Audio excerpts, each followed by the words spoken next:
Hello students, today we will discuss about the 19th century 1815 to 1914. अब 19th century का जो time period था, globalisation का जो प्रोसेस था, वो 19th सेंचुरी आते आते और तेज हो गया। तो ऐसा क्या हुआ था 19th सेंचुरी में, ये हम पढ़ेंगे। और यहाँ पे 19th सेंचुरी का जो टाइम पीरियड है वो 1914 तक का ही क्यों, उसकी बात की गई है, क्योंकि 1914 में फर्स्ट वर्ल्ड वार जो है वो शुरू हो गई थी। जो वर्ल्ड इकोनॉमी थी इस टाइम पीरियड में क्या हुआ था, 19th सेंचुरी में बहुत सारे फैक्टर्स थे, political, social, cultural, technological factors. Political factors क्या है कि आप देखोगे कि 19th सेंचुरी में लोग डेमोक्रेसी के लिए बहुत जोर लगा रहे थे कि डेमोक्रेसी आए।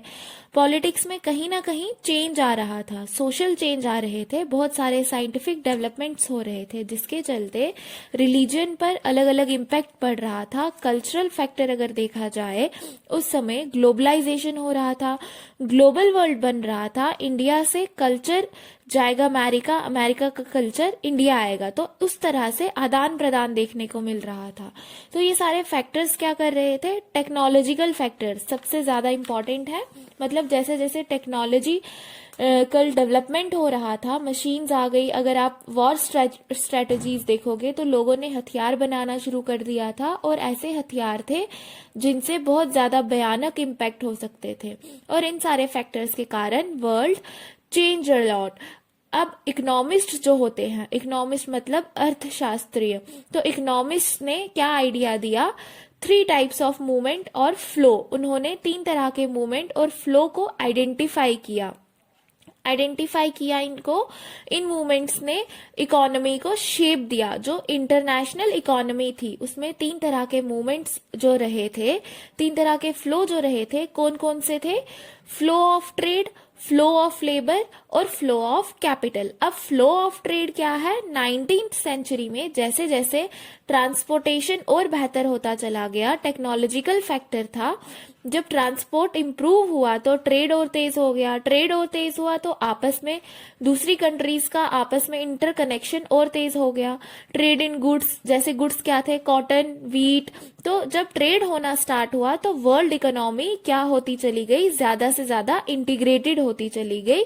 ग्लोबल वर्ल्ड रियल सेंस में ग्लोबल होता जा रहा था, सारी इकोनॉमीज कनेक्ट होती चली जा रही थी। क्यों? क्योंकि ट्रेड बहुत ज्यादा हो रहा था। ट्रेड ज्यादा जब होगा तो आप क्या कर रहे हो, एक दूसरे से जोड़ रहे हो। एंशियंट टाइम में, प्री मॉडर्न टाइम में जब ट्रेडर्स जाते थे तो ट्रेडर्स क्या करते थे, ट्रेडर्स अपने साथ में अपना कल्चर भी लेके जाते थे, फूड भी लेके जाते थे, बहुत सारी चीजें लेके जाते थे। तो यहाँ भी अब ट्रेड होगा तो एक दूसरे से हम कल्चरल एक्सचेंज करेंगे। फिर आ गया फ्लो ऑफ लेबर। अब यहाँ तो इंसान खुद जा रहा है, लेबर जा रहा है। क्यों? लेबर जो है वो माइग्रेट हो रहा है, the migration of people in search of employment. Labours ने भी माइग्रेट करना शुरू कर दिया था काम की तलाश में, तो फ्लो ऑफ लेबर हो गया। तो इकोनॉमिस्ट ने भी ये ऑब्जर्व करा कि ट्रेड ही नहीं है, सिर्फ ट्रेड के साथ में लेबर भी इधर से उधर जा रहे हैं इन सर्च ऑफ एम्प्लॉयमेंट। उसके बाद आ गया flow of capital. Capital means पैसा। अब जैसे मेरे पास अगर बहुत पैसा है मान लो, तो मैं क्या करूंगी कि मैं सोचूंगी कि मैंने अपनी कंट्री में बहुत ज्यादा पैसा इन्वेस्ट कर लिया, अब मैं कहीं किसी दूसरी कंट्री में जाके इन्वेस्ट करूंगी। तो वही चीजें होती है, जैसे मल्टीनेशनल कंपनीज होती है, किसी के पास बहुत पैसा है तो वो क्या करेगा, तो वो उस पैसे को कहीं ना कहीं इन्वेस्ट करेगा। तो यहाँ से शॉर्ट टर्म और लॉन्ग टर्म इन्वेस्टमेंट होना स्टार्ट हो गई। शॉर्ट टर्म मतलब छोटे टाइम पीरियड के लिए इन्वेस्ट करेंगे, और लॉन्ग टर्म मतलब लंबे टाइम पीरियड के लिए इन्वेस्ट करेंगे। तो ये इन्वेस्टमेंट करना स्टार्ट कर दिया, एक कंट्री में दूसरी कंट्री, मतलब वर्ल्ड वाइड इस तरह से इन्वेस्टमेंट होने लगी। तो इन 3 फैक्टर्स के कारण ही इंटीग्रेशन देखने को मिला है इकोनॉमीज में। जब ग्लोबलाइजेशन हो रहा है चीजों का, तो लोगों की लाइफ के ऊपर इसका एक इम्पैक्ट पड़ेगा, पॉजिटिव इम्पैक्ट भी पड़ेगा, नेगेटिव इम्पैक्ट भी पड़ेगा। अब तीनों फ्लोज जो है, तीनों फैक्टर्स जो है आपस में कनेक्ट हो रहे हैं, लेकिन ये कनेक्शन ऐसा नहीं है कि स्मूथ था। कभी कभी ये जो कनेक्शन डेवलप हो रहा था इसमें बहुत सारे हर्डल्स आते थे। कैसे? कभी कभी इंटरकनेक्शन टूट जाता था, जैसे रिस्ट्रिक्शंस लगा दी जाती थी मूवमेंट ऑफ लेबर पे। कभी कभी जब लोग ज्यादा माइग्रेट करते हैं तो रिस्ट्रिक्शंस लगा दी जाती थी फ्लो ऑफ लेबर पे। फ्लो ऑफ लेबर पे ज्यादा हर्डल्स आते थे। उसके बाद आ गया वर्ल्ड इकोनॉमी टेक्स शेप। कैसे वर्ल्ड इकोनॉमी धीरे धीरे शेप लेती है, क्या फैक्टर थे? ट्रेडिशनली ये सिस्टम था countries like to be self sufficient in food. पहले ऐसा सिस्टम था कि हर कंट्री सोचती थी कि हमारा खाना हम खुद प्रोड्यूस करें, मतलब हमारी कंट्री में जितनी भी फूड रिक्वायरमेंट्स रहेंगी हम खुद प्रोड्यूस करेंगे। अब बहुत सारी ऐसी कंट्रीज हैं वर्ल्ड में आज जिनके यहाँ एग्रीकल्चर के नाम पर कुछ भी नहीं हो रहा है, लेकिन वो फिर भी बहुत डेवलप्ड है, बहुत। But this notion changed in 19th century in Britain. लेकिन 19th सेंचुरी आते आते ब्रिटेन में वो जो एग्रीकल्चरल सोसाइटी थी, अपने आप को एग्रीकल्चर के टुवर्ड्स धकेल रही थी, उसने इस नोशन को चेंज किया। खेती बाड़ी छोड़ो, हम तो इंडस्ट्रीज की तरफ जाएंगे, ऐसा सोचा। अब ऐसा क्यों किया गया होगा? ऐसा करने के पीछे बहुत सारे कारण थे। एक कारण क्या था कि वहां की जो जनता थी उन्होंने ये करना बंद कर दिया होगा। अब वो खेती बाड़ी नहीं कर रहे होंगे, वो एग्रीकल्चरल सेक्टर में अपने आप को एंगेज नहीं करना चाह रहे होंगे, तो इकोनॉमिक एक्टिविटीज शिफ्ट होने लगेंगी। प्री मॉडर्न वर्ल्ड में पहले क्या था, एग्रीकल्चर सेक्टर से जुड़े हुए थे लोग, ट्रेड भी हो रहा था। हमने देखा स्पाइसेस, फूड प्रोडक्ट्स जो है इनका ट्रेड होता था। अब लेकिन क्या हो रहा है, अब इंडस्ट्रियल यूरोप की अगर बात करें, मॉडर्न वर्ल्ड की तरफ आगे बढ़ रहे हैं, चीजें चेंज हो रही है। अब यूरोप एग्रीकल्चरल यूरोप नहीं रह गया, अब वो एग्रीकल्चरल सोसाइटी से इंडस्ट्रियल सोसाइटी की तरफ शिफ्ट कर गया। तो हम इस रेफरेंस में पढ़ेंगे कि कैसे जब इंडस्ट्रीज आना स्टार्ट होती हैं तो उसके चलते फूड प्रोडक्शन और फूड कंजप्शन जो है, जो कि पहले सेल्फ रिलायंस का एक सिंबल हुआ करता था जिसमें कंट्री ज्यादा फोकस करती थी, उससे शिफ्ट कर गए। पॉपुलेशन बड़ी यूरोप में तो demand for food grains were also increase. अब यहाँ नुकसान क्या है कि फूड ग्रेन्स तो लिमिटेड हैं, ऐसा नहीं है कि पॉपुलेशन बढ़ी और फूड ग्रेन्स भी बढ़ती जा रही हैं। जमीन तो आपके पास लिमिटेड है, तो जैसे जैसे फूड ग्रेन्स की डिमांड बढ़ी, देखो डिमांड इन सप्लाई का सीधा सा फैक्टर है, डिमांड बढ़ रही है, सप्लाई कम है, तो प्राइस जो है वो भी बढ़ेगा। इंडस्ट्रियल यूरोप में अगर ऐसी सिचुएशन है कि लोग फूड ग्रेन्स खुद प्रोड्यूस नहीं कर रहे, वो खरीद के ला रहे हैं, तो जब खरीदने जाएंगे तो ज्यादा पैसा देना पड़ेगा। किसको किसको पैसा देना पड़ेगा? जो प्रोड्यूस कर रहा है फूड ग्रेन्स को, मतलब किसान को पैसा देना पड़ेगा। तो यहाँ पे फायदा किसका है? किसान का। तो लैंडेड ग्रुप्स जो होते थे, मतलब जो एग्रीकल्चरलिस्ट जो लोग रहते थे, उन लोगों ने देखा कि अभी हमारे पास मौका है पैसा कमाने का, लेकिन उनको एक प्रॉब्लम लग रही थी कि अगर दूसरी जगह से या दूसरी कंट्रीज से इंपोर्ट होगा फूड ग्रेन्स तो फिर कभी भी प्राइस नहीं बढ़ेगा, तो लैंडेड ग्रुप्स कैपिटलाइज नहीं कर पाएंगे, पैसा कमा नहीं पाएंगे। तो लैंडेड ग्रुप्स ने गवर्नमेंट पे प्रेशर बनाना स्टार्ट कर दिया। उन्होंने क्या बोला गवर्नमेंट से कि आप बस हमारी एक मदद कर दो, फूड ग्रेन्स तो हम प्रोड्यूस कर लेंगे और पैसा भी कमा लेंगे, आप क्या कर दो, ये जो इंपोर्ट हो रहा है इस इंपोर्ट को बंद कर दो। तो लैंडेड ग्रुप्स ने जब प्रेशर बनाया तो गवर्नमेंट ने जो कॉर्न इंपोर्ट होता था अलग अलग कंट्रीज से, उस कॉर्न के इंपोर्ट पे रिस्ट्रिक्शंस लगा दी। और इसी तरह से लॉस को, जिन्होंने रिस्ट्रिक्शंस लगाए over the import of food grains, इन्हें कहा गया corn laws. Power landed groups के पास थी क्योंकि वो एग्रीकल्चर सोसाइटी थी, तो इसके चलते लैंडेड ग्रुप्स प्रेशराइज करते थे गवर्नमेंट को मानना भी पड़ता था क्योंकि लैंडेड ग्रुप्स पावरफुल थे। लेकिन अब इंडस्ट्रियल यूरोप बन रहा है, इंडस्ट्रीज इमर्ज हो रही हैं, तो धीरे धीरे पावर किसके पास शिफ्ट हो रही है? लैंडेड ग्रुप्स से इंडस्ट्रीज के पास में। तो industrialist and urban dwellers force the abolition of corn laws. लेकिन ऐसा क्यों? देखो, जो इंडस्ट्रियलिस्ट थे, जो अर्बन ड्वेलर्स थे, वो अपना खाना खुद तो प्रोड्यूस करते नहीं थे, जो प्राइस बढ़ रहे थे उन्हें तो नुकसान हो रहा था। अब नुकसान हो रहा था तो वो चाह रहे थे कि कॉर्न लॉज को एबॉलिश कर दिया जाए, तो उन्होंने गवर्नमेंट को फोर्स करा कि कॉर्न लॉज को अबॉलिश कर दो और गवर्नमेंट को उनकी बात माननी पड़ी। क्यों? क्योंकि अब पावर इंडस्ट्रियल सोसाइटी के पास है, तो गवर्नमेंट ने कॉर्न लॉज को एबॉलिश कर दिया। अब इकोनॉमी जो है वो ट्रेडिशनली एग्रीकल्चरल सेक्टर से इंडस्ट्रियल सेक्टर की तरफ चली। अब जब कॉर्न लॉज को खत्म कर दिया गया तो उसका इम्पैक्ट क्या पड़ा सोसाइटी पे? यहाँ जो लैंडेड ग्रुप्स थे जो बहुत पैसा कमा रहे थे, इन पे क्या इम्पैक्ट हुआ?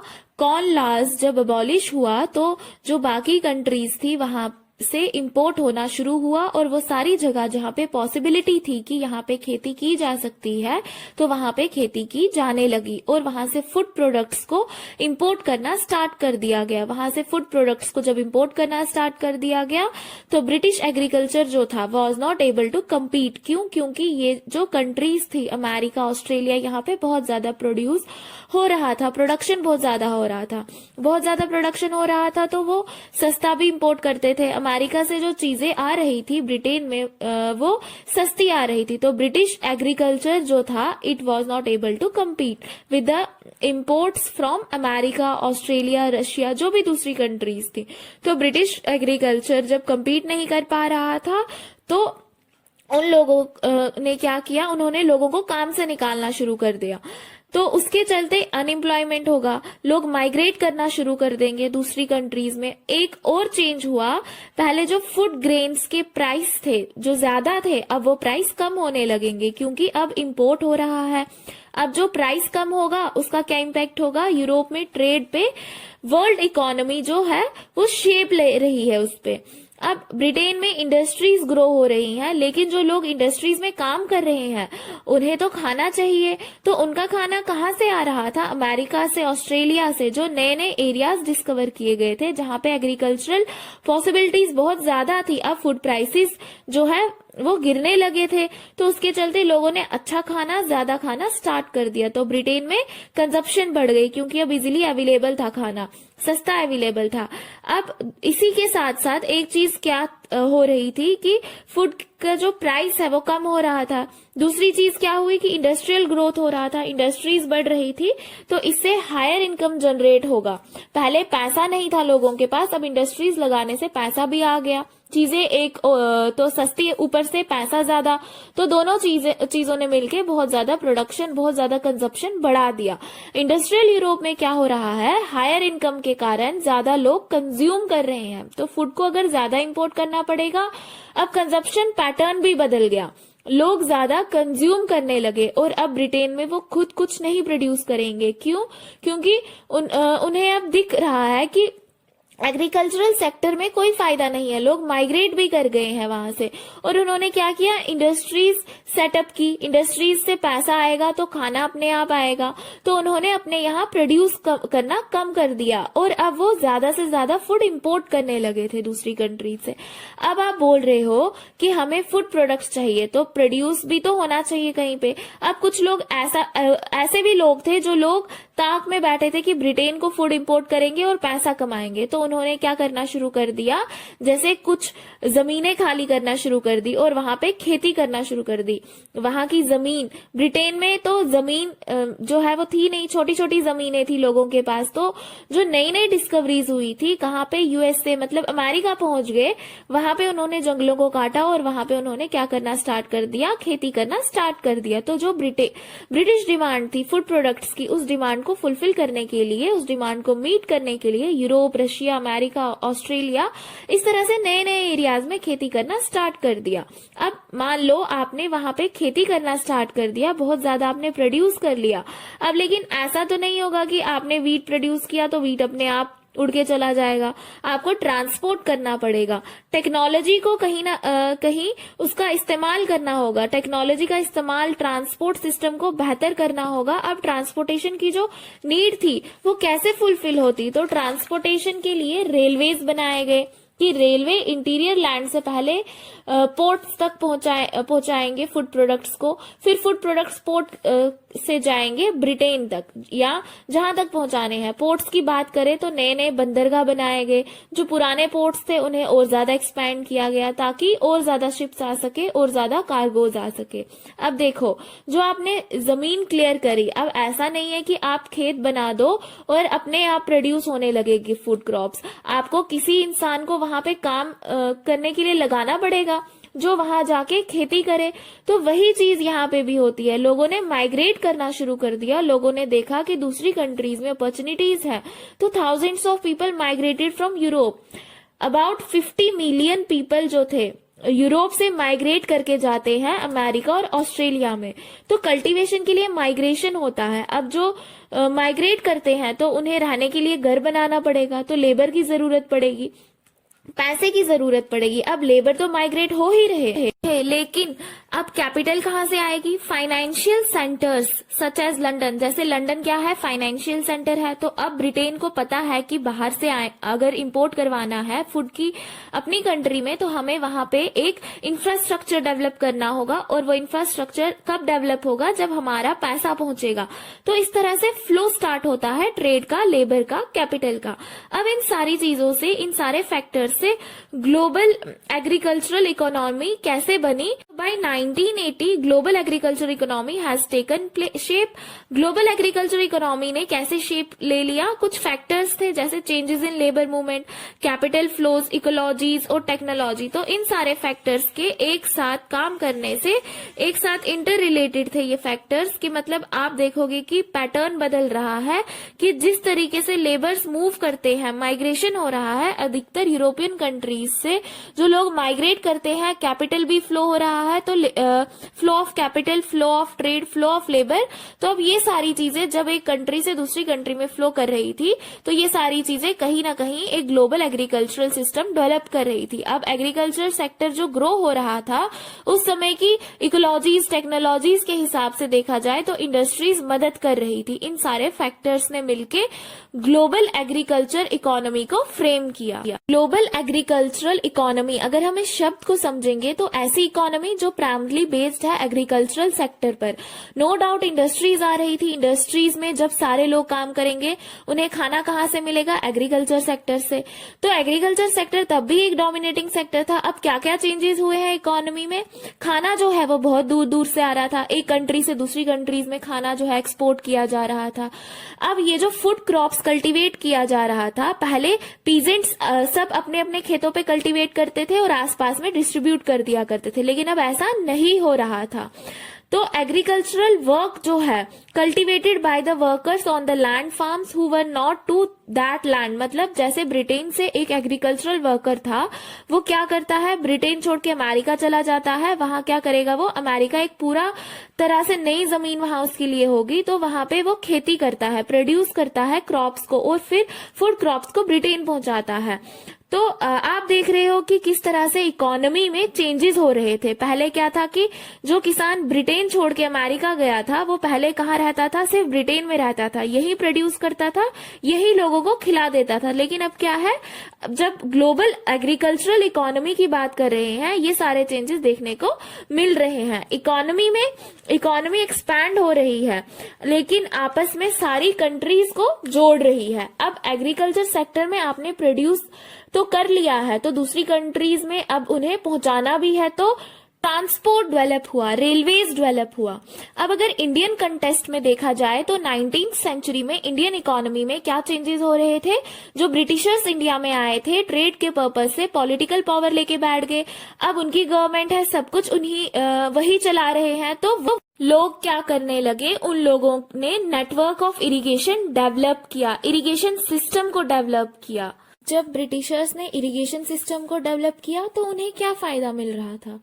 नहर सिस्टम, मतलब कैनल्स जो होती है, जहां पानी जाता है खेतों में जहां से, तो वो डेवलप किया। इसके पीछे एक कारण था, उन्होंने ये इसलिए किया ताकि जो सेमी डेजर्ट एरिया है, जैसे नॉर्थ इंडिया में राजस्थान से लगा हुआ कुछ ऐसे पार्ट हैं जो सेमी डेजर्ट एरिया है, पूरा डेजर्ट भी नहीं है और पूरा फर्टाइल भी नहीं है। तो उन्होंने सोचा यहाँ पानी की कमी है, अगर यहाँ पानी पहुंचा दिया जाए डैम्स के थ्रू, कैनल्स के थ्रू, तो इन सेमी डेजर्ट एरियाज को फर्टाइल लैंड में कन्वर्ट किया जा सकता है। तो जब ब्रिटिशर्स ने पानी किसानों को देना शुरू किया, वहां तक पानी पहुंचाया, किसान खेती करने लगे, खेती करके फसल उगाएंगे, तो व्हीट एंड कॉटन, इस तरह से जो फसलें उगाएंगे किसान, तो उन सारी फसलों को ये कहाँ ले गए ब्रिटिशर्स? अपने साथ ब्रिटेन ले गए।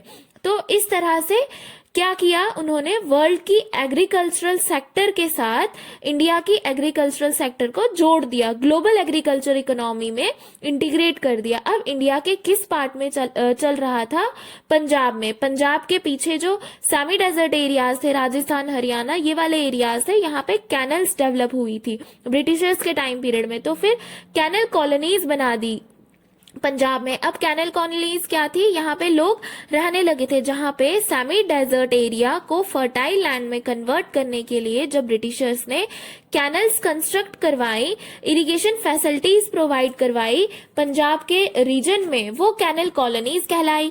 वहां पे पीजेंट्स रहने लगे, वहीं पे खेती करते थे क्योंकि वहां पानी था।